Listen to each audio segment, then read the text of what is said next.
The kingdom city, once vibrant, now lies in desolate silence. Wind whistles through the deserted squares, a haunting echo of life that once was. In the grand throne room, King Bartholomew, a figure of cruel authority, sits alone, his extravagant robes a stark symbol of power. He surveys the silent hall with a smug satisfaction, his face betraying a dark delight in his dominion. A chuckle escapes his lips, a sound of cruel amusement as he revels in his absolute control. Suffering unites them outside the walls. The sounds of their discontent fill the air as they discuss their options with anger, fear, and determination. King Bartholomew walks the desolate city streets, his every step resonating in the haunting silence. He passes by vacant shops and abandoned homes, a solitary figure lost in his regal fantasy.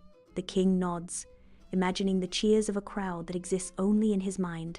King Bartholomew sits alone at the head of a vast table, a solitary figure amidst a lavish display of food. Oblivious to the needs of his kingdom, he devours the feast with unrestrained appetite.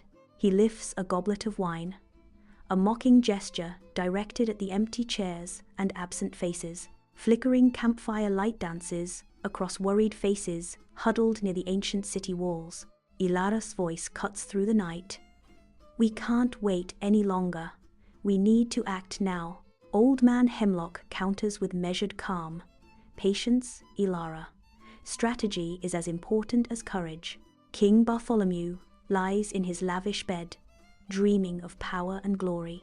He drifts off to sleep, unaware of the growing discontent outside his walls. Under the cloak of dawn, Ilara leads a small band of rebels toward the formidable city walls. Each rebel grips makeshift weapons tightly, their faces etched with a solemn resolve. The rebels advance, fueled by a burning desire for freedom. Under the cover of dawn, the city gates fall, unchallenged, to the rebel forces. An eerie silence descends as the rebels advance through the deserted city streets. The rebels surge through the castle halls, their footsteps echoing in the dawn's silence. Startled guards fall quickly before the rebels' might. They reach the throne room, where King Bartholomew is stirring from sleep. In the throne room, King Bartholomew sits, bathed in the dawn's light, facing the grim resolve of the rebels. His defiance wavers. Fear flickers across his face as he scans the room. Ilara steps forward, her eyes burning with righteous fury, locking onto the king. Ilara stands before the throne, her voice echoing with unwavering resolve. Her impassioned speech reverberates through the throne room, challenging the very foundations of the kingdom.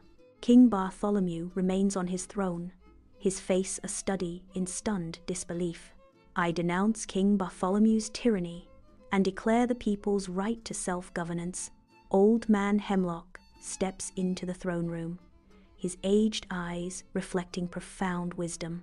With hands open in a gesture of peace, he pleads for harmony. "King Bartholomew, for the sake of our kingdom, I propose a peaceful resolution. Abdicate the throne and leave, allowing our people to rebuild their lives." In the grand throne room, King Bartholomew stands, his weary face reflecting defeat. With a heavy heart, he nods, signaling his reluctant agreement to abdicate.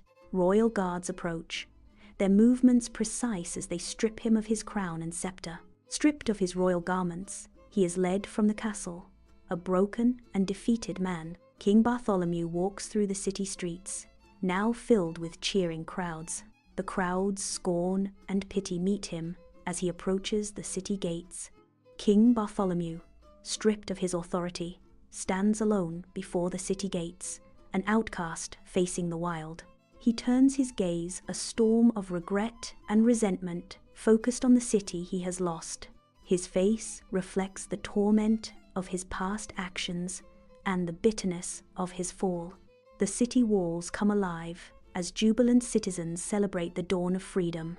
Symbols of King Bartholomew's tyranny crumble under the united strength of the people. Cheers echo through the air, mingling with the sounds of hammers and saws. The determined sounds of rebuilding fill the air, a hopeful symphony of renewal. King Bartholomew's regal robes are now tattered rags as he stumbles through the wilderness, a fallen monarch stripped of his former glory, reduced to begging for sustenance. The stark contrast between his present destitution and past opulence is a cruel reminder of his downfall. King Bartholomew arrives at the small village, drawing wary looks from the suspicious villagers. The villagers assess the stranger, their narrowed eyes reflecting deep mistrust. Hesitation gives way to pity as they extend an offer of food and shelter. A hand of kindness reaches out, offering solace in this unexpected haven. Amidst the laughter of the villagers, King Bartholomew sits alone, a stranger to their joy. He realizes that his wealth and power have kept him from true happiness. King Bartholomew immerses himself in the village, seeking redemption through hard work. He finds solace in the simple rhythm of labor, each task a step away from his former life. With each act of service, he slowly begins to atone for his past sins. Elara and Old Man Hemlock guide the kingdom's people in rebuilding, with a focus on justice. The city awakens, filled with laughter and brimming with hope. The kingdom thrives once more, rooted in equality. King Bartholomew, a humbled figure, walks along the dusty path, a stark contrast to his tyrannical past. The common folk react with surprise and cautious hope, their faces etched with a mixture of shock and hesitant forgiveness.